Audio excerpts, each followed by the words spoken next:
Je m'appelle Ryan. J'ai 38 ans. J'avais une petite entreprise de menuiserie à Hempstead. Fabrication sur mesure, gros contrats résidentiels, même des travaux commerciaux s'étendant jusqu'à Manhattan. J'avais une réputation, une vraie. Les gens m'appelaient pour la qualité. J'avais 3 employés sous mes ordres, un atelier loué et des chèques de paie stables.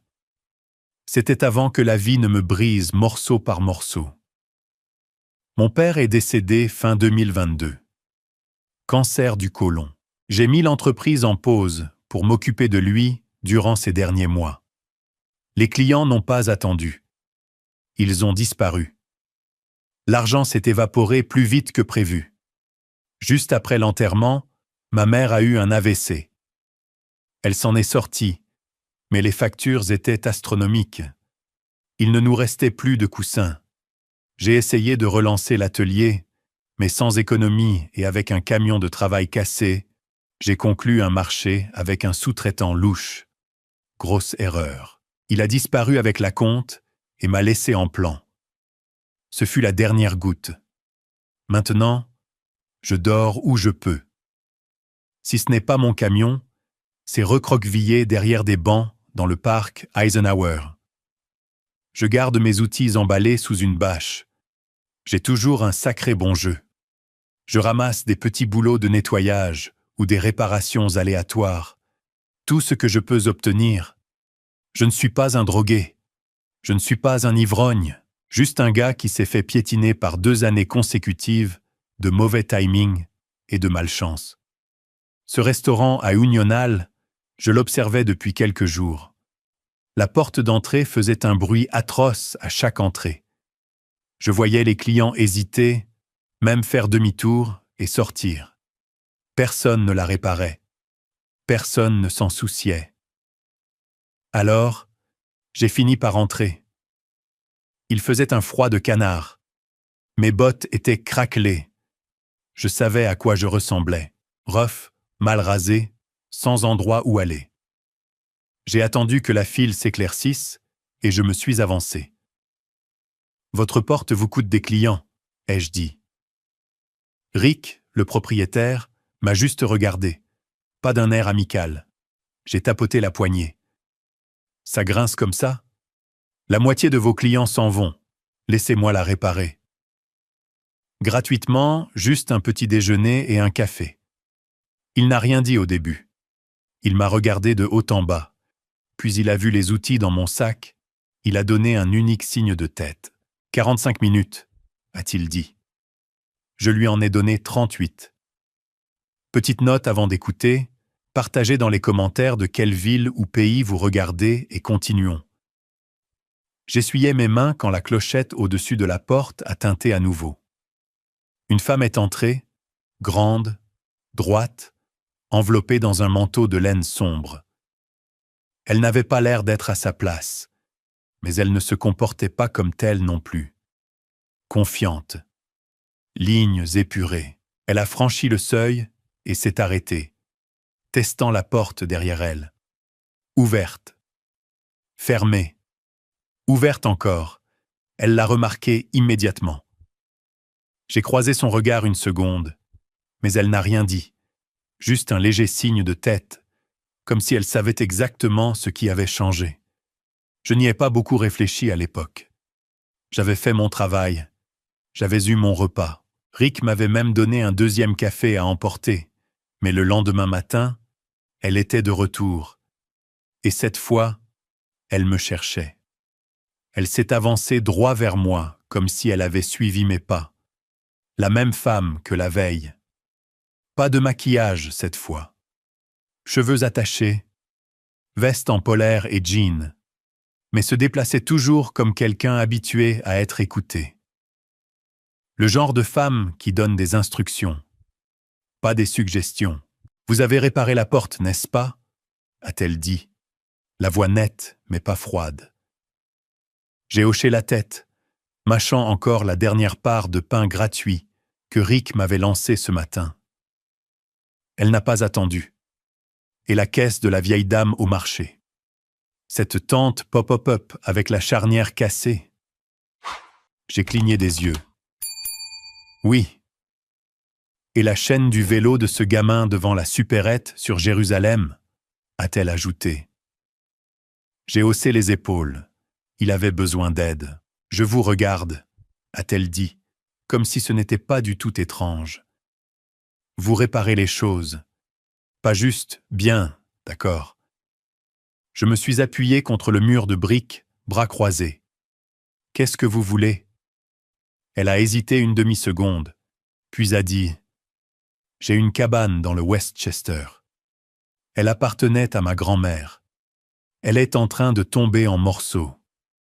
Le toit est à moitié foutu. De la moisissure dans la cuisine. Un mur entier pourrait s'effondrer si vous vous appuyez dessus de travers. » J'ai haussé un sourcil. Ça a l'air charmant. Elle a souri. Vous auriez une chambre, de la vraie nourriture, un salaire en espèces. Rien d'extraordinaire, mais juste. Et aucune surprise. Pourquoi moi? Ai-je demandé. Je n'aimais pas quand les choses venaient trop facilement. Il y a toujours un hic. Toujours. Ses yeux n'ont pas vacillé, parce que vous faites les choses correctement, même quand personne ne fait attention. Ça m'a touché droit au cœur. J'ai jeté un coup d'œil à mon camion. Les vitres étaient embuées par le fait que j'y avais dormi la nuit dernière. Les prévisions annonçaient des températures sous zéro le week-end, et j'en étais déjà à une seule paire de chaussettes propres. « Vous avez des outils ?» a-t-elle demandé. J'ai hoché la tête lentement. « Quelques-uns? Assez. Vous voulez monter voir l'endroit ?» J'ai regardé sa voiture. Subaru modèle récent. Propre, mais pas tape à l'œil. Pas une trace d'hésitation dans sa voix. Elle était sérieuse. Je ne lui faisais pas confiance. Pas entièrement. Mais dormir dans mon camion pendant un autre hiver à Long Island, c'était un non catégorique. J'ai jeté mon sac à outils dans son coffre. Allons-y. Nous sommes partis 20 minutes plus tard. J'ai envoyé un texto à un gars que je connaissais encore un peu. Je lui ai dit que je serais hors de portée pendant quelques jours. Pas de réponse. Pas que je m'y attendais. Le trajet a été calme pendant un moment. Nous avons dépassé Yonkers, puis Mount Kisco. Je regardais par la fenêtre, observant les villes se transformer en arbres. Elle n'a pas essayé de combler le silence, ce que j'ai respecté. Elle conduisait simplement, comme si elle connaissait déjà chaque virage. « Ryan », ai-je fini par dire, en lui donnant mon nom. Elle a hoché la tête. « Lorraine. » Avant d'arriver à la maison, elle m'a donné le détail. C'est vieux, 2 étages, un peu d'isolation, mais pas terrible. L'électricité est rétablie, la plomberie aussi. J'ai rempli la cuisine la semaine dernière. Vous vivez ici? Ai-je demandé. Non, j'avais juste besoin de revenir un moment. Je n'ai pas posé d'autres questions. Son ton indiquait clairement que c'était la fin de la discussion. Nous avons tiré dans une allée de gravier qui craquait sous les pneus, des arbres épais autour de la propriété, des feuilles oranges accrochées désespérément. La maison elle-même ressemblait à quelque chose d'une carte postale oubliée. Peinture écaillée, fenêtres fissurées, mais les fondations étaient bonnes. Le genre d'endroit qui méritait d'être sauvé. Je suis sorti, je me suis étiré, et j'ai immédiatement remarqué l'inclinaison du côté ouest. Le porche s'était affaissé. Il pourrait y avoir de la pourriture dans les solives ou des dégâts d'eau sous les planches. La ligne du toit ne semblait pas terrible, mais la gouttière du côté nord était à peine accrochée. Elle m'a suivi sur les marches, les clés à la main. « Vous voulez faire le tour ?» « Oui, » ai-je dit. « Je veux bien. » L'intérieur sentait le cèdre et la moisissure, le genre d'odeur qui raconte des histoires. L'embrise le long des murs, parquet rayé, vieilles installations, mais il y avait une cheminée, en pierre solide, et la disposition n'était pas mauvaise. La cuisine avait besoin d'un nettoyage en profondeur, mais la structure ne criait pas au désastre. Je suis monté, j'ai testé la rampe. Solide. Les fenêtres s'ouvraient, même si elles étaient un peu coincées. Les tuyaux de la salle de bain ont gémi quand j'ai ouvert le robinet, mais de l'eau est sortie, rouillée, mais chaude. Vous avez dit que vous aviez rétabli les services publics. La semaine dernière, a-t-elle dit. Je pensais que j'en aurais besoin. Je n'étais pas sûr quand, cependant. Alors, je suis redescendu, j'ai tiré le panneau de la trappe d'accès, j'ai regardé sous le plancher. L'isolation était inégale, des traces de rats certainement. Rien de trop gâté cependant. J'avais vu pire. Merde, j'avais vécu dans pire. Elle se tenait près de la cheminée quand je suis rentré. Alors, j'ai passé une main sur le manteau de cheminée. Elle a du potentiel, mais ce sera un vrai travail. Je veux dire, des semaines. Elle a hoché la tête. C'est le plan. Vous voulez que je fasse quoi? Tout reconstruire. Commencer par la structure du toit, les murs, la rendre habitable. Après ça, on verra. Je l'ai regardée. Elle ne parlait pas comme la plupart des clients. Pas de micro-gestion. Pas de demande si je pouvais faire ceci ou cela pour moins cher. Juste des faits bruts. Vous avez un endroit où dormir? Deuxième chambre. Drap propre, je le jure. Et à manger? Elle a pointé le réfrigérateur. Rempli ce matin. J'ai expiré. Pas de liste à parcourir. Juste une dernière question. Vous êtes sûr de moi? Vous l'êtes? M'a-t-elle demandé en retour. Ça m'a arrêté net. J'ai regardé une fois de plus la pièce. La façon dont la lumière de l'après-midi tombait sur le sol, l'odeur subtile de fumée de bois de la dernière fois que quelqu'un avait essayé de réchauffer l'endroit. Puis j'ai dit « Je suis partant ». Je me suis mis au travail le lendemain matin avant même que le soleil ne touche les arbres. Pas besoin d'alarme. Mon corps savait quand bouger. La première chose que j'ai faite a été de démonter les planches du porche une par une. La plupart étaient gonflées, pourries en dessous. Chaque fois que j'en soulevais une et que je voyais de la terre propre en dessous, c'était comme récupérer quelque chose. Ensuite, je me suis attaqué au cadre du côté est. Les termites avaient rongé la moitié de la plinthe. J'ai retiré ce que je pouvais, j'ai gratté les coins et j'ai commencé à couper du bois frais à la bonne dimension. Ce n'était pas juste du travail, c'était du rythme, un but. Je n'avais pas ressenti cette clarté depuis l'atelier. Vers 9 heures, comme à l'horloge, elle est arrivée. Lorraine, même veste en polaire, jean, queue de cheval, et cette tasse en céramique. Pas de logo, pas d'éclat, probablement importé et ridiculement cher. Elle s'est garée sur le gravier, a posé son ordinateur portable sur la rampe du porche et a tapoté comme si elle enregistrait des transactions boursières au lieu de consulter ses emails. « Vous travaillez vraiment ?» ai-je demandé une fois, à moitié en plaisantant. « Consultation à distance ?» a-t-elle dit sans lever les yeux. « Oui, sur quoi ?» Elle n'a pas répondu. J'ai gardé le silence après ça. Je ne voulais pas me mêler trop tôt, mais ces appels ne ressemblaient à rien de ce que j'avais jamais entendu chez un consultant. Il ne s'agissait pas de réunions de planification ou de synchronisation d'équipe. J'ai entendu des mots comme participation, effet de levier de position et stratégie de vote. De vrais trucs d'entreprise, de l'argent sérieux. Pourtant, chaque fois que je demandais quelque chose, des vis à bois, des supports robustes, des types de finitions spécifiques, elle revenait le lendemain avec exactement ce dont j'avais besoin. Pas d'emballage Amazon, pas de reçu. La moitié du temps, c'était du haut de gamme, comme du matériel de qualité professionnelle. Une fois, j'ai mentionné que j'avais besoin de bois traité sous pression pour une nouvelle limon de marche, et avant la tombée de la nuit, ils étaient garés dans l'allée. Aucune question. Juste là. Un matin, je l'ai surprise en train de me regarder, pas juste de façon décontractée, les yeux fixés sur mes mains pendant que je posais les solives pour le pont reconstruit.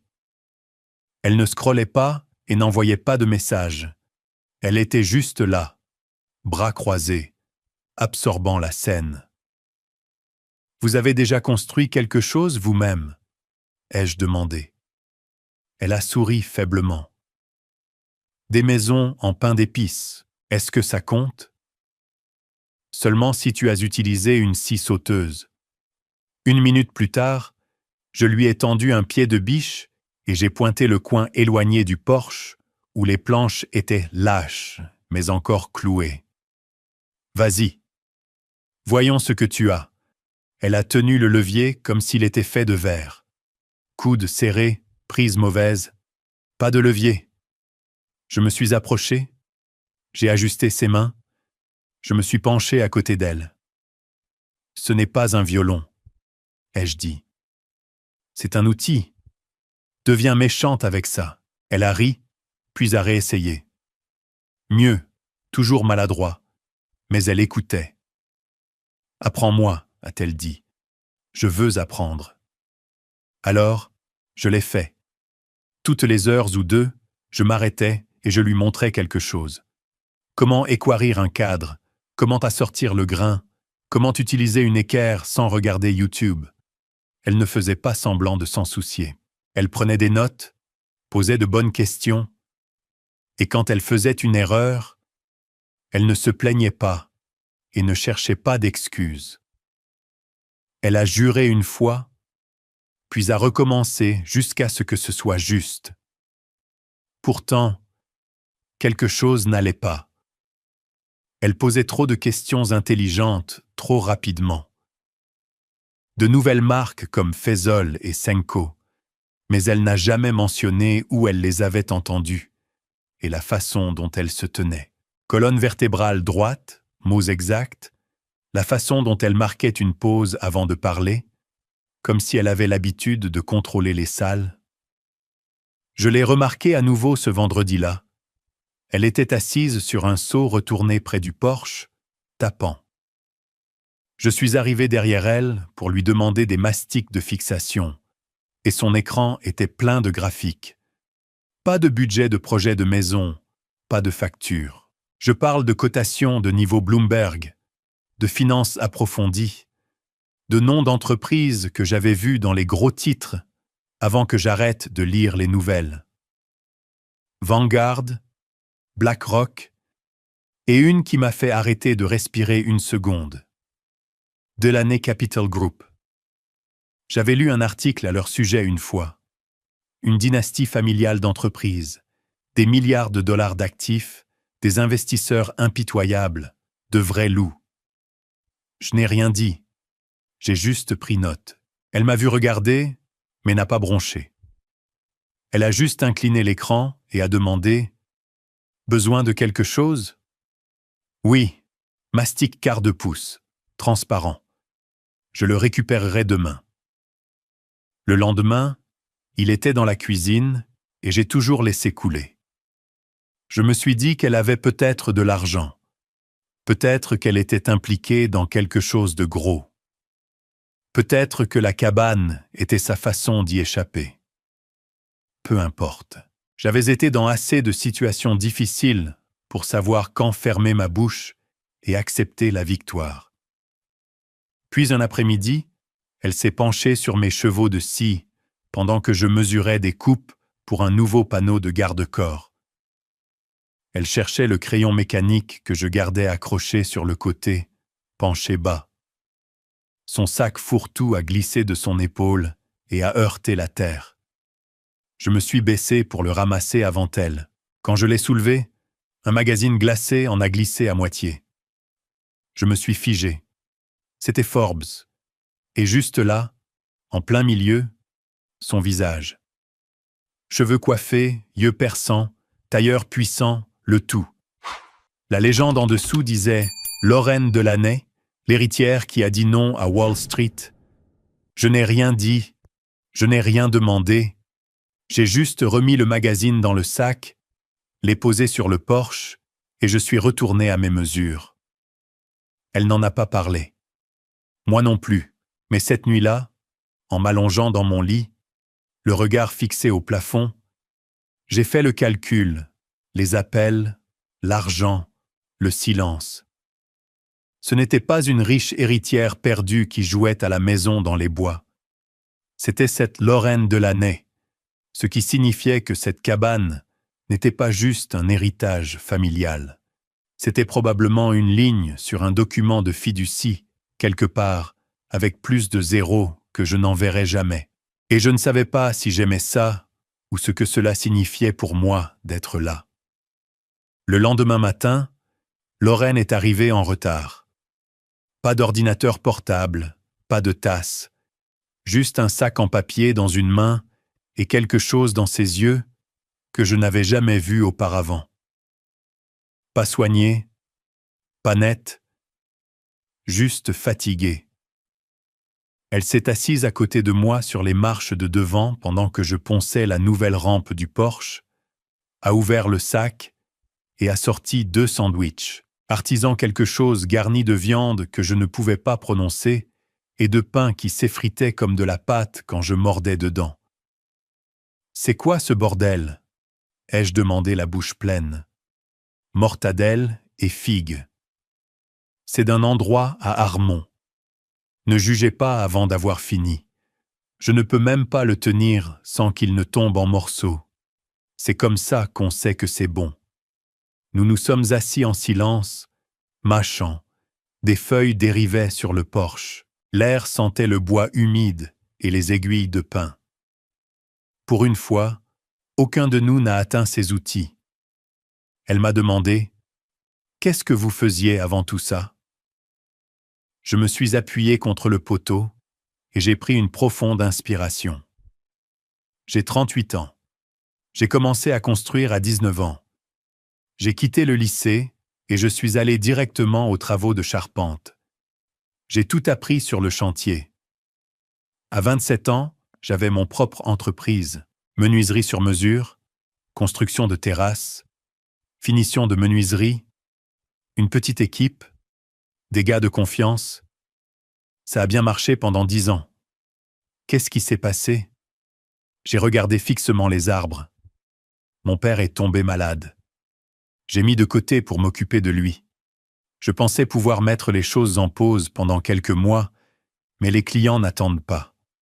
Au moment où il est décédé, j'avais perdu la plupart de mes contrats. Ensuite, ma mère a eu un AVC qui a anéanti toutes les économies qu'il me restait. Elle n'a pas interrompu, elle a juste hoché la tête pour que je continue. J'ai essayé de rebondir. J'ai pris un emploi secondaire avec un gars qui promettait du travail de sous-traitance. Il a filé avec la compte et m'a laissé en plan.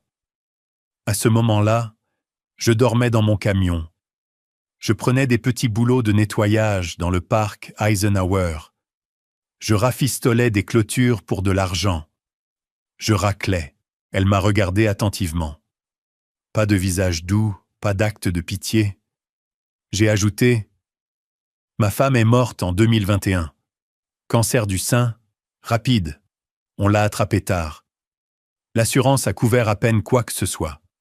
Le reste est allé sur les cartes de crédit. J'ai fait ce que j'ai pu. » Sa main s'est resserrée légèrement autour du sandwich, mais elle n'a pas détourné le regard. Son nom était Mary, ai-je dit. Plus dur que je ne l'ai jamais été. Elle disait toujours qu'on déménagerait dans le nord quand on aurait réussi. Acheter un peu de terrain, construire quelque chose de réel. Elle aimait les bois. Lorraine a jeté un coup d'œil vers la lisière des arbres. Je pense qu'elle aimerait cet endroit. Je le pense aussi. Aucun de nous n'a parlé pendant 1 minute. On a juste laissé le vent nous entourer, comme s'il nous donnait de l'espace. Vers 14 heures cet après-midi-là, j'ai remarqué quelque chose d'anormal du côté ouest. Le mur du fond était légèrement rentré, pas à cause de l'âge, mais à cause de quelque chose de pire. J'ai retiré quelques panneaux et j'ai trouvé de la pourriture qui pénétrait profondément dans les montants. Le revêtement s'est effrité sous ma main. J'ai juré à voix basse. J'ai vérifié le radar sur mon téléphone. Une perturbation approche. Vent fort. Pluie réelle. Nous avions peut-être 1 heure au maximum. J'ai appelé. Nous avons un problème. Lorraine est venue, s'est accroupie à côté de moi et n'a pas bronché quand j'ai retiré une autre couche et que je lui ai montré la pourriture.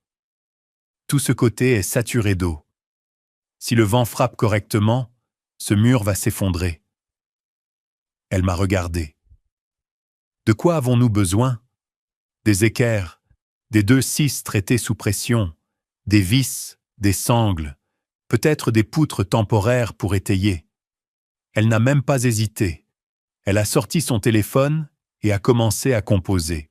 Pendant qu'elle parlait, j'ai esquissé un plan de cadre approximatif au dos d'un reçu que j'ai trouvé dans ma poche. 25 minutes plus tard, des phares sont entrés dans l'allée. Un plateau d'une scierie locale. Le gars n'a pas posé de questions. Il a juste déchargé le matériel, a obtenu une signature et a disparu dans la pluie comme s'il avait fait ça 100 fois. J'ai regardé Lorraine une fois. On bouge maintenant ou on perd ce mur. Elle a attrapé la lampe de poche. J'ai travaillé de l'intérieur. Elle a suivi chaque appel que j'ai passé. Quand j'ai eu besoin d'un serre-joint, il était dans ma main. Quand j'ai crié pour la perceuse sans fil, elle l'avait prête. Nous ne parlions pas, nous agissions. Elle a étayé. J'ai vissé. Elle a tenu la poutre pendant que j'enlevais le cric pour placer la solive. La pluie a commencé à tomber fort.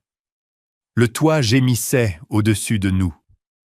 Nous pouvions entendre le vent se renforcer dans les arbres. Elle a glissé une fois sur les planches, mais s'est rattrapée sans un mot.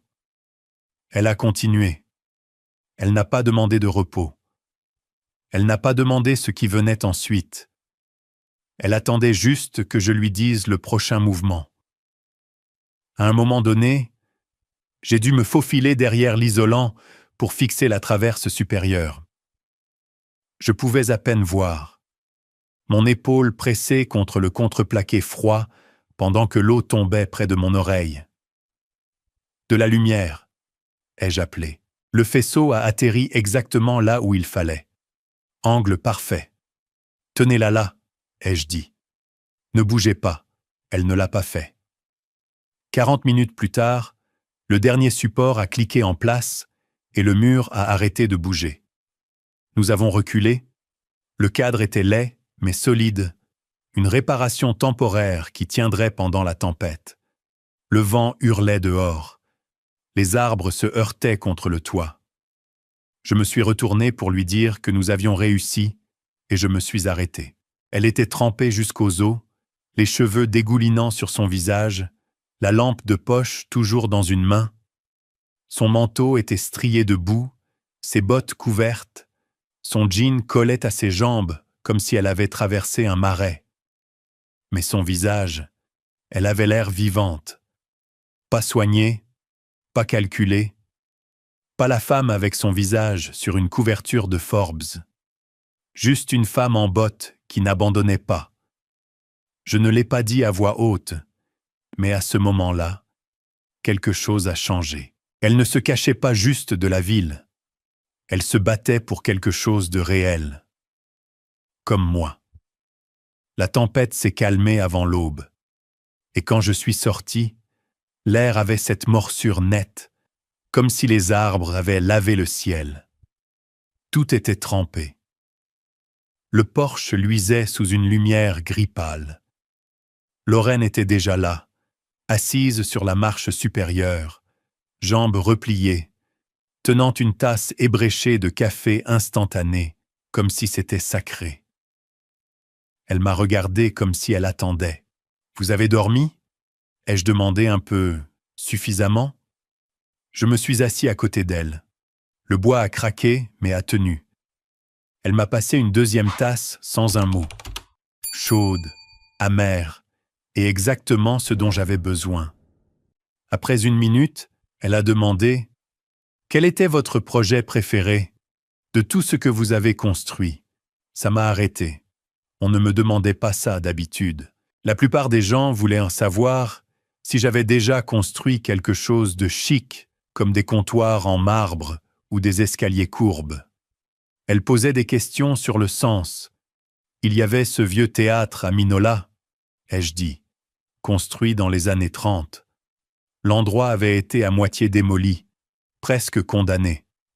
Un groupe de préservation a obtenu des fonds et voulait lui redonner vie. Elle s'est tournée vers moi, le coude sur le genou, les yeux fixés. Chaque rainure comptait, ai-je dit. Il y avait des couches de peinture sur la moulure de plafond. J'ai passé 6 semaines à décaper et à refaire les parties que nous ne pouvions pas sauver. Pas de raccourci. Cela devait ressembler exactement à l'original, sinon les responsables du permis nous auraient arrêtés. Ça ressemble à un enfer. C'était le cas, mais c'était le bon genre d'enfer. On savait que quand ce serait fini, ça tiendrait. Elle a souri comme si elle comprenait vraiment ce que cela signifiait. Pas la partie technique, mais le sentiment. Elle a siroté son café, l'a tenu un moment, puis a dit « Ma famille a de l'argent immobilier, la grande partie ouest de Manhattan, des immeubles que vous avez croisés sans jamais y prêter attention. Mais ils sont à nous. Le portefeuille de mon père est plein de cela. Bureaux, locations, mixtes, de luxe haut de gamme. » Elle ne se vantait pas. Son ton était trop plat pour ça. Elle a continué. La cabane est dans une fiducie. Je ne suis pas juste une consultante. J'évitais des choses. Je n'ai rien dit. J'ai juste repris une gorgée. La vérité était que je le savais déjà. Pas les détails, mais le contour. J'avais vu la couverture de Forbes, entendu les appels, lu assez entre les lignes, mais l'entendre le dire, l'exprimer en termes clairs, ça a ancré quelque chose. Cet endroit était à ma grand-mère, a-t-elle dit. Elle m'y amenait quand j'étais enfant. Je l'aidais à cuisiner, je tirais du bois de chauffage à l'intérieur, j'éloignais les cerfs du jardin.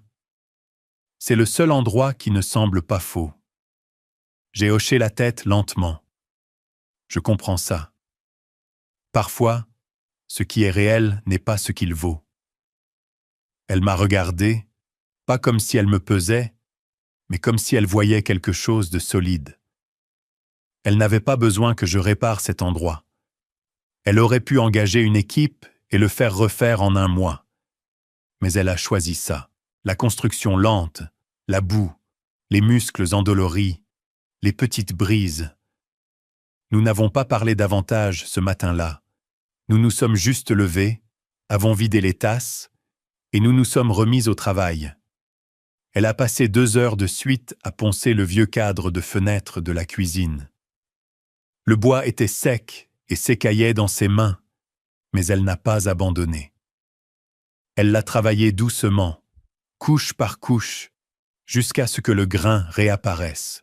Je vérifiais de temps en temps, offrais un conseil, mais la plupart du temps, je la laissais faire. Elle était fière de ce maudit cadre, la caresser quand elle a eu terminé, comme si c'était quelque chose qu'elle avait construit avec son propre nom gravé sur le côté. Cet après-midi-là, j'ai apporté des plans bruts pour reconstruire l'escalier sud. La pourriture sèche avait rongé 2 des marches. Elle a posé des questions sur les rapports de poids, la profondeur des fondations, et si nous aurions besoin de supports de contre-marche. Elle ne faisait plus semblant. Elle voulait vraiment comprendre. J'ai commencé à lui donner plus que de simples tâches.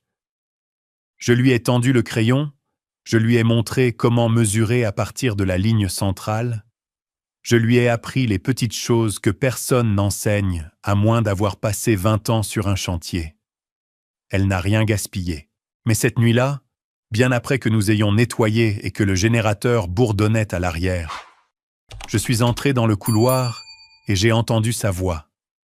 Elle était au téléphone dans la chambre d'amis. Porte entr'ouverte. Son ton était différent. Court, contrôlé, mode exécutif complet. Non, j'ai dit le vote du Conseil avant le rapport sur les bénéfices. Nous ne pouvons pas risquer de dilution pour le moment. Pause. Oui, je serai là. Je préparerai une déclaration d'ici vendredi, mais je ne répéterai pas ce que nous avons fait le trimestre dernier. Ce n'est pas durable. Une autre pause. Je me fiche qu'il soit le président.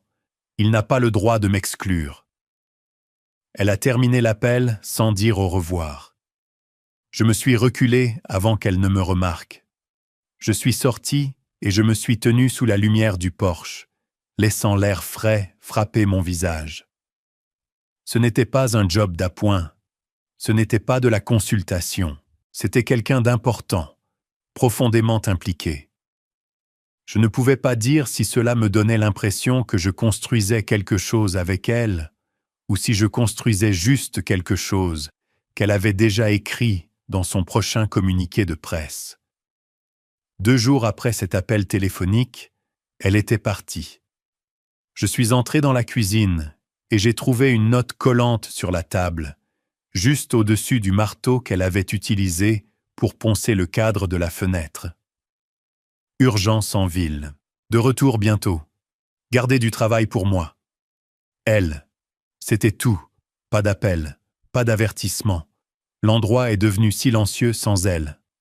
Pas calme. Le genre de silence qui remplit une pièce quand quelqu'un laisse quelque chose d'inachevé. Pas de tasse en céramique sur la rampe.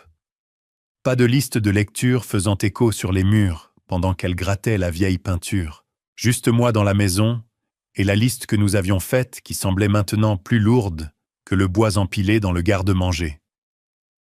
J'ai continué à travailler. Au début, juste les choses que nous avions déjà prévues. Finir les équerres de terrasse, calfeutrer les cadres de fenêtres. Mais vers midi, je me suis surpris à couper une nouvelle contre-marche pour les escaliers arrière. Nous n'avions pas encore touché à cette partie. Il n'y avait pas de besoin. J'avais juste besoin du son de quelque chose qui était construit. Cette nuit-là, après avoir mangé et nettoyé, j'ai reçu un SMS de son numéro. Je n'arrive pas à dormir. Je pense toujours à la cabane. Je l'ai regardé une seconde, mon pouce en suspension, puis j'ai tapé en retour. L'endroit vous manque aussi. Je le pensais plus que je ne m'y attendais. Le lendemain matin, ce fut sans incident. J'ai fait une course de quincaillerie, je me suis arrêté dans une cour locale pour prendre des nouveaux supports. J'ai fait un arrêt rapide pour des courses, puis je suis revenu et j'ai encadré une nouvelle entrée pour la porte du garde-manger qu'elle voulait refaire. Pas d'appel, pas de message. Puis, 2 matins plus tard, j'étais dans l'atelier à couper des moulures récupérées quand j'ai entendu le craquement des pneus sur le gravier. J'ai essuyé mes mains et je suis sorti. Sa voiture s'est doucement garée dans l'allée, comme si elle y appartenait. Mais elle n'est pas sortie en polaire ou en flanelle. Elle est sortie portant des talons, courts, chers, inutiles dans la boue. Son manteau était en laine, noir, taillé. Ses cheveux étaient en propre et tirés en arrière, maquillés, expression figée. La même femme que j'avais vue sur cette couverture de Forbes. Pendant une seconde, j'ai pensé qu'elle s'était perdue en allant à un événement de presse. Elle a regardé autour d'elle, puis a croisé mon regard. On peut s'asseoir à l'intérieur? Nous sommes allés dans la cuisine. Elle n'a pas enlevé son manteau. Je me suis appuyé contre le comptoir. L'urgence est réglée. Elle a hoché la tête une fois. Réglée. Le silence s'est étiré. Elle a jeté un coup d'œil aux armoires, celles dont nous avions parlé de refaire, puis de nouveau vers moi. J'aurais dû te le dire plus tôt. J'ai croisé les bras. Qu'est-ce que exactement? Que je suis ton cas de charité? Ses yeux se sont plissés comme si je l'avais giflé. Non, a-t-elle dit, que j'avais besoin de cet endroit autant que vous. Que peut-être j'avais besoin de vous. J'ai voulu lui rétorquer. J'aurais dû lui rétorquer. Mais quelque chose dans sa voix a sonné différemment. Ce n'était pas poli. Ce n'était pas contrôlé. Elle essayait d'être réelle, et elle le faisait d'une manière sacrément maladroite. Vous êtes entrée ici comme une étrangère, ai-je dit. Vous vous êtes comportée comme si vous passiez juste. Et pendant tout ce temps, vous étiez quoi? En train d'esquiver des réunions du conseil d'administration à 1 milliard de dollars et d'écrire des communiqués de presse en douce. Elle a baissé les yeux vers ses mains. Oui et non. Vous avez des connexions d'argent, un nom de famille qui ouvre des portes. Vous auriez pu engager n'importe qui. Je ne voulais personne. Elle a dit, je voulais quelqu'un qui construisait les choses de la bonne manière. Quelqu'un à qui je ne faisais pas d'impression, qui ne prétendrait pas comprendre. Quelqu'un qui s'en souciait encore quand personne ne regardait. Je l'ai regardé. Le manteau, les talons, le masque. Vous étiez l'une d'elles, ai-je dit. Les types de Wall Street, les requins d'entreprise, le genre de gens qui ne s'irradient pas en passant devant quelqu'un comme moi dans la rue. Je le suis toujours, a-t-elle dit, la voix plate. Mais je ne vous ai pas menti pour vous blesser. J'ai menti pour m'échapper d'eux. Elle s'est avancée et a touché le cadre de fenêtre qu'elle avait poncé. Sa main s'est attardée là, ses doigts traçant le grain comme s'il contenait quelque chose de sacré. Je suis venu ici parce que je ne pouvais plus respirer. J'en avais marre de me battre pour des votes du Conseil et de supplier des milliardaires d'arrêter de se comporter comme des enfants. J'avais juste besoin de quelque chose de réel et j'étais quoi? Votre thérapie? Non, a-t-elle dit plus fort maintenant. Vous étiez la première personne depuis des années à qui je ne demandais rien, qui n'attendait pas de moi que je répare quelque chose que je ne supportais pas. J'ai expiré. La pièce était chaude, mais quelque chose en moi était froid. Pas en colère, juste dérangé. Vous avez poncé une fenêtre, ai-je dit. Vous avez aidé à étayer un mur. Cela n'efface pas qui vous êtes, je sais, a-t-elle dit. Mais cela m'a rappelé qui je n'étais pas, qui je ne voulais plus être. J'ai regardé au-delà d'elle vers les arbres qui se balançaient à l'extérieur de la fenêtre de la cuisine. Il y avait une poutre que j'avais laissée à moitié mesurée là-bas. Il fallait encore la couper et la rainurer avant midi. Vous revenez pour finir le travail? Ai-je demandé. Elle a laissé échapper un rire des plus légers. Seulement si vous me le permettez, je n'ai pas souri. Pas encore, mais j'ai hoché la tête. Botte la prochaine fois. Pas de talons. Marché conclu. Elle n'a pas essayé de me serrer dans ses bras. Elle n'est pas devenue dramatique. Elle a juste enlevé son manteau, retroussé ses manches et est allée au camion chercher ses gants. 10 minutes plus tard, nous étions dans le garde-manger à parler de l'espacement des poutres.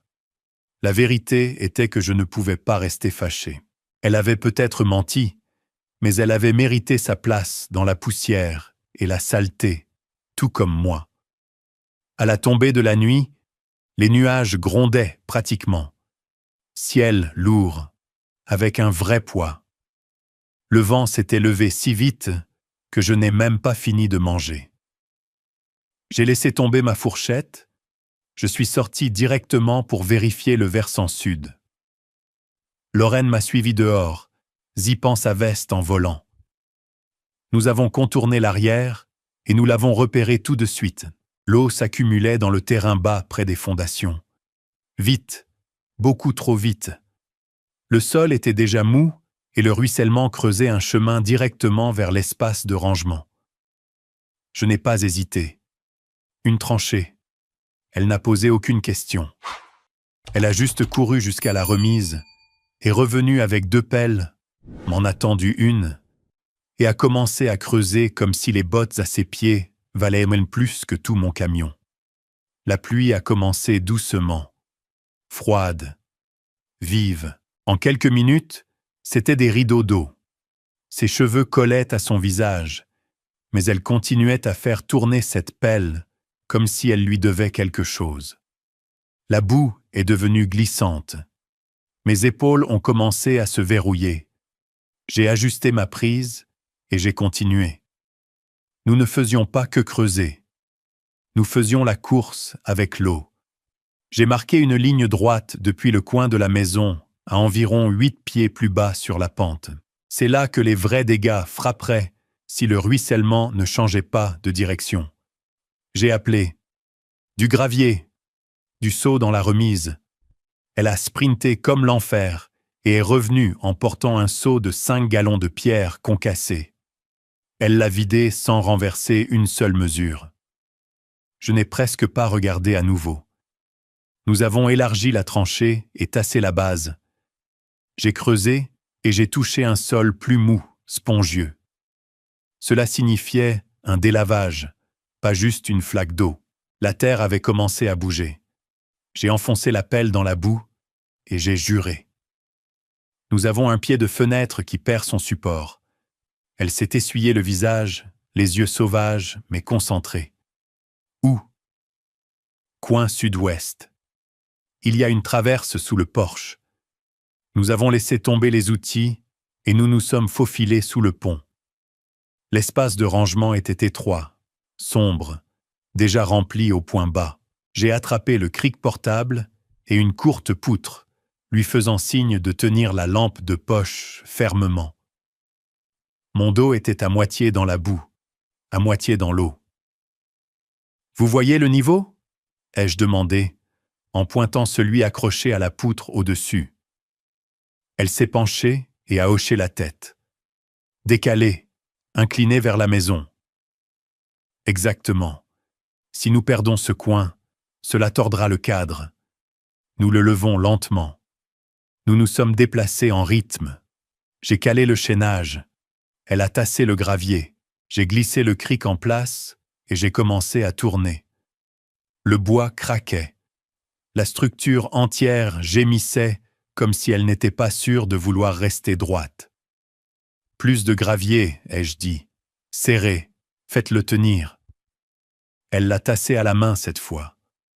La boue couvrait ses poignets. Elle s'en fichait. La pluie ne cessait pas. Le sol sous nous remuait à chaque pas, mais nous ne nous arrêtions pas. J'ai dû ajuster la poutre 2 fois. La première fois parce que le cric a glissé.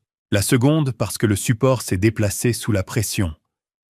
Elle tenait la lumière, l'ajustait parfaitement à chaque fois. Je n'avais plus besoin de lui dire où viser. Elle savait juste. Quand j'ai finalement dit « Le niveau tient », elle a lâché un souffle comme si elle avait été sous l'eau. « Pompe » a-t-elle demandé, la voix rauque. « Dans la remise », ai-je dit. « Branchez-la au mur arrière ».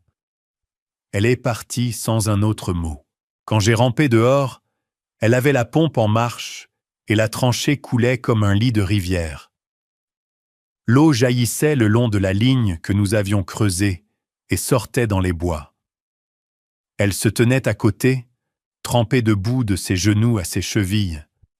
Je pouvais à peine voir ses yeux à travers la pluie, mais ses épaules ne s'affaissaient pas. Elle n'avait pas fini.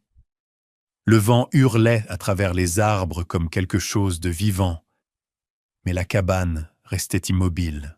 Quand le pire est passé, quand la pluie s'est finalement retirée et que le vent est passé de violent à simplement bruyant, nous sommes entrés dans la cuisine comme si nous revenions de la guerre. J'ai enlevé ma veste, je l'ai jetée près de la porte. Elle a enlevé ses bottes et s'est appuyée contre le comptoir, respirant difficilement. L'eau dégoulinait de ses manches sur le sol. Les lumières ont clignoté une fois, mais ont tenu. Nous n'avons pas parlé tout de suite, pas parce qu'il n'y avait rien à dire, juste parce que le silence semblait mérité, comme si nous devions le respecter. Puis elle a dit, d'une voix basse mais assurée, « Je ne me suis jamais sentie plus vivante que là-bas. » Je me suis retourné, j'ai croisé son regard. C'est parce que, pour une fois, ai-je dit, rien de tout cela n'était une imposture. Pas de salle de conseil, pas de presse, juste nous. Elle a souri, pas un sourire clinquant, juste une chose lente et réelle qui venait de ses profondeurs. Et je jure qu'à ce moment-là, tout le bruit qu'elle avait apporté avec elle, l'argent, les mensonges, la ville, cela n'avait plus d'importance. Elle est venue, a creusé dans la boue, a tenu la poutre fermement, a égalé mes appels. Ce n'était pas faux. Et si c'était le cas, alors merde. Je ne voulais pas du réel. La tempête s'est dissipée, mais quelque chose entre nous est resté chargé. Pas de la tension, exactement, mais de l'attente, du genre qui s'installe après un travail partagé, comme si nous avions construit quelque chose d'invisible dans la terre en essayant de sauver le porche. Le lendemain matin, je l'ai trouvé déjà dehors, un marteau dans une main et un bloc-notes dans l'autre. Son ordinateur portable était ouvert sur le chevalet, l'écran partagé entre les emails et un croquis du cabanon que nous prévoyons de convertir en espace de rangement. Elle travaillait sur les deux angles à la fois, le monde dont elle venait et celui qu'elle choisissait maintenant. Elle ne s'est pas arrêtée quand je suis sorti, elle a juste levé les yeux et a dit « Nous avons besoin de plus de supports galvanisés. » J'ai compté mal. J'ai hoché la tête et j'ai commencé ma journée. Au cours des jours suivants, elle a continué à se présenter ainsi, pas seulement physiquement, mais pleinement impliquée. Elle prenait toujours des appels, consultait toujours sa boîte de réception, comme si son travail en dépendait. Mais maintenant, l'ordinateur portable partageait l'espace avec des vis, des crayons et de la sciure de bois. Elle mettait quelqu'un en sourdine au milieu d'une réunion pour mesurer une moulure.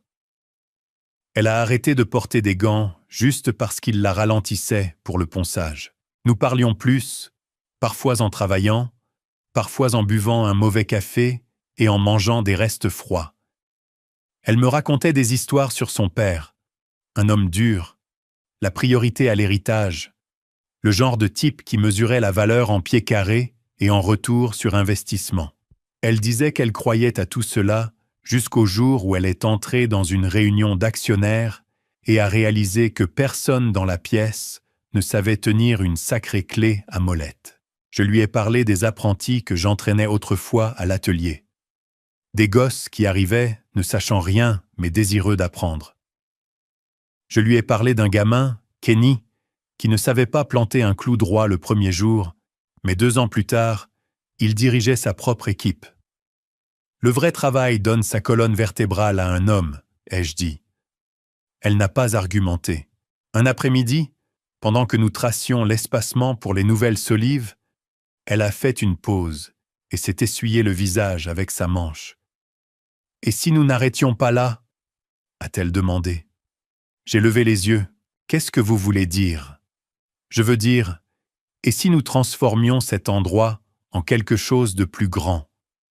Un programme, des cours de restauration pratique, de vrais apprentissages, pas seulement une reconstruction de cabane, mais un site complet, peut-être même un logement temporaire pour des gars comme vous. Elle s'est arrêtée. Je sais ce que vous voulez dire, ai-je dit. Vous n'avez pas tort. Elle a expiré. Nous pourrions enseigner de vraies compétences. Construction, menuiserie de finition, base d'électricité, donner aux gens quelque chose qu'ils peuvent emporter, quelque chose qui dure. Elle ne sonnait pas comme si elle faisait une proposition commerciale. Elle sonnait comme quelqu'un qui avait enfin compris ce qu'elle voulait vraiment laisser derrière elle. Je n'ai pas répondu tout de suite. Ce soir-là, je suis allé marcher profondément dans les bois derrière la cabane. Pas pour me vider la tête, juste pour laisser les choses se tasser. Je n'avais pas pensé à l'héritage depuis longtemps. J'étais trop occupé à survivre, trop occupé à garder une longueur d'avance sur l'effondrement total.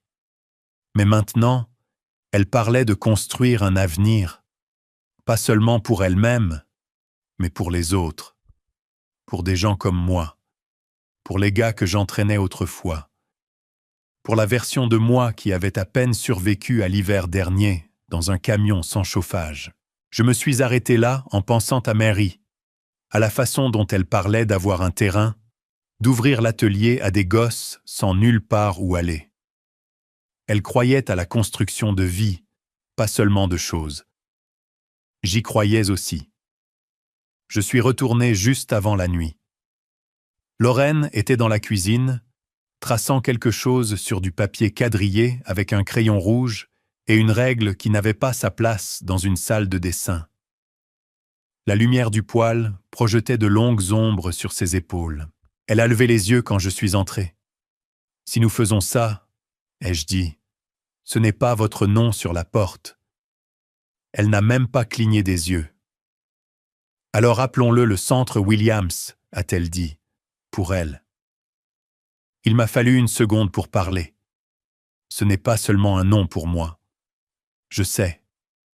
Nous sommes restés là une seconde.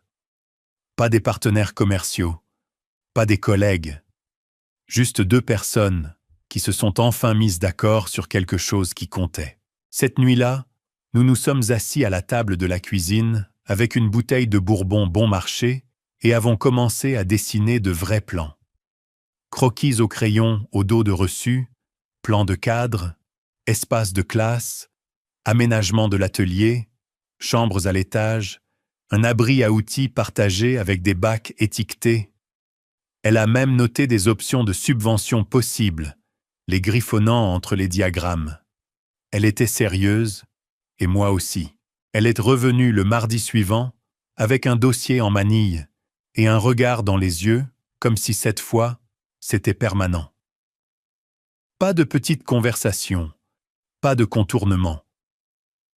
Elle a posé les papiers sur la table entre nous et a dit « Partenariat juridique, participation égale, pas de hic, pas de charité. » Je n'ai même pas encore tendu la main. Je l'ai juste regardée. « Vous êtes sûr de ça ?»« Je n'ai jamais été aussi sûr de rien, » a-t-elle dit. « Vous apportez le savoir-faire. J'apporte le capital. Ensemble, nous faisons quelque chose qui compte. » Ce n'était pas juste des paroles. Son nom était sur la ligne de signature juste à côté de la mienne. Pas de clause cachée, pas de pouvoir de veto, juste de l'encre noire et 50-50. Je l'ai signé sans scier. Après ça, tout s'est accéléré, mais pas dans la précipitation, juste vivant. Nous avons récupéré le grand chêne qui était tombé lors de la dernière tempête. Il a fallu 2 jours pour le transformer proprement. Elle se tenait à côté de moi pendant que j'utilisais la dégauchisseuse, apprenant le rythme. Ce bois est devenu des bancs pour l'aile de la classe que nous construisions à l'arrière de la cabane principale. Je coupais, elle ponçait, je calais, elle nivelait. Je jetais un coup d'œil et la voyais corriger ses propres angles, ajuster sa posture comme quelqu'un qui avait réellement été formé. Un après-midi, nous étions dehors à refendre des planches quand un gamin nommé Devonte s'est présenté, local, peut-être 20 ans, calme, mais curieux. Il a dit qu'il avait entendu parler de ce que nous faisions par son oncle. Il a demandé si nous avions besoin d'aide. J'étais sur le point de le repousser, mais Lorraine m'a devancé. « Vous savez comment utiliser un rabot ?» a-t-elle demandé. Il a haussé les épaules.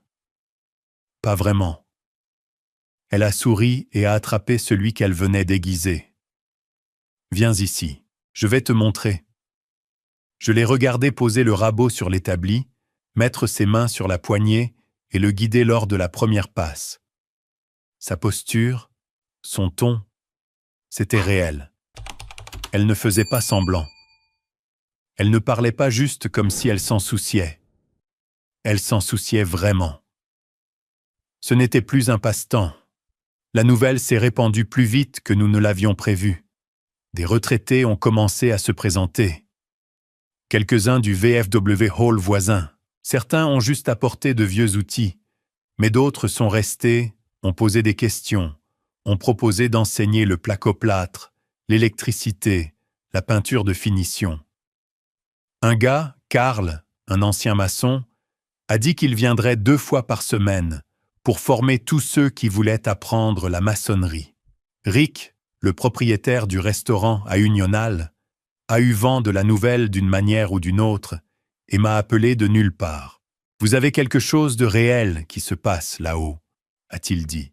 « Je vais servir d'organisateur à l'ouverture moi-même. Dites juste le mot. » Lorraine a ri quand je le lui ai dit. Vous lui avez réparé sa porte grinçante. Maintenant, il est à fond. Je suppose que je suis un homme d'influence, ai-je dit, en lui passant le niveau. Elle était meilleure maintenant. Non seulement confiante avec les outils, mais réfléchie. Savait quand pousser et quand reculer. Elle préparait une pleine cafetière chaque matin qui ne goûtait pas le produit de nettoyage. Elle testait réellement le lot avant de me donner une tasse. Une nuit, nous étions assis dehors sur le porche après le départ de l'équipe. Juste nous deux, couverts de poussière et de copeaux de peinture, regardant le soleil se coucher derrière les arbres. Elle s'est tournée vers moi, a replié ses genoux sur le banc et a dit « Je veux vivre ici ». Je n'ai pas réagi. Je veux dire « vraiment vivre ici », a-t-elle ajouté.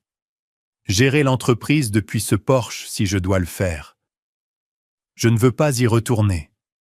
Je n'ai rien dit. J'ai juste tendu la main et je lui ai donné la tasse qu'elle avait préparée. Elle a pris une gorgée, a grincé, puis a ri. « Toujours pas génial », a-t-elle dit. « Mais mieux », ai-je répondu. « Ça compte. » Nous sommes restés comme ça pendant un moment. Pas de bruit, pas de hâte. Juste 2 personnes regardant le travail que nous avions construit prendre racine. La banderole tendue proprement sur la poutre du porche avant. Le centre de restauration Mary Williams. Préouverture. Je n'aurais jamais pensé voir le nom de ma femme sur un bâtiment, surtout pas sur un tel endroit. Le terrain était plein. Camions, camionnettes de presse locale, 3 personnes du bureau du maire, un mélange de costumes, de voisins, quelques visages familiers de la ville, et quelques-uns de nos volontaires, ayant l'air à moitié fiers, à moitié stupéfaits. Lorraine se tenait au bord du porche en jean noir et bottes de travail, un bloc-notes dans une main, parlant à un journaliste d'un magazine régional, comme si elle faisait cela toute sa vie. Elle a rassemblé tout le monde d'un seul clap et est montée sur la petite scène que nous avions construite à partir de planchers récupérés. « Je ne vais pas vous faire un long discours », a-t-elle dit. « Mais je vais vous dire la vérité. Cette cabane m'a sauvé. Pas le bois, pas les clous, mais le travail, le rythme, la terre sous mes ongles, et un homme qui s'est présenté avec une boîte à outils et aucune raison de croire en qui que ce soit d'autre. » Elle a marqué une pause. Le vent a attrapé ses cheveux, mais elle n'a pas bougé.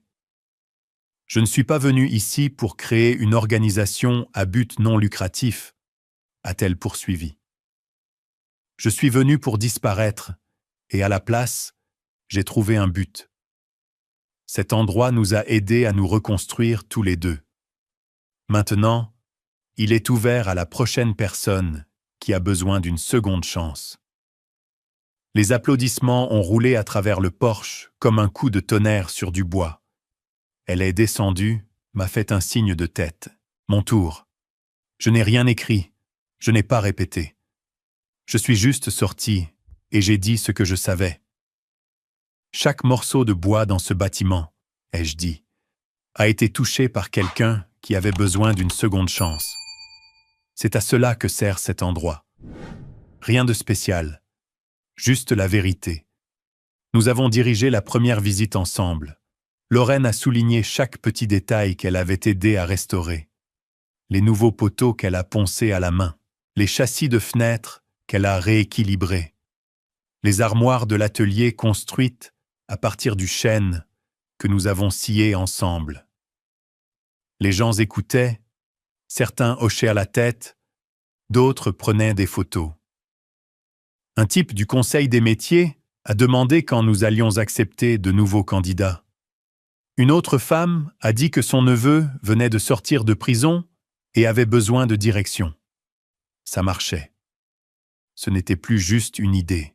Plus tard, une fois que les invités ont commencé à se dissiper et que les caméras ont cessé de cliquer, nous nous sommes assis sur les marches du porche comme nous avions l'habitude de le faire, juste nous deux. Tasses à café en main, outils nettoyés et alignés pour demain, programmes imprimés et empilés dans des dossiers sur la table de la salle à manger. Le soleil déclinait, projetant de longues ombres à travers les arbres.